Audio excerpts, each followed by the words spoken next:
யாருக்கு யார் உறவு யார் அறிவாரோ?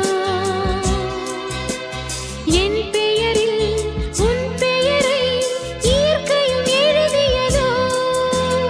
பொன்மகள் மூச்சு விட்டால் பூமலராதோ?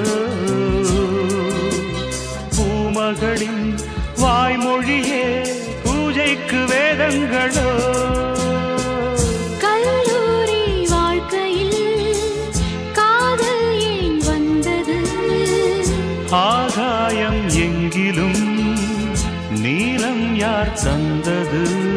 இயல்பானது ஒரு காதல் தேவதை பூமியில் வந்தார்.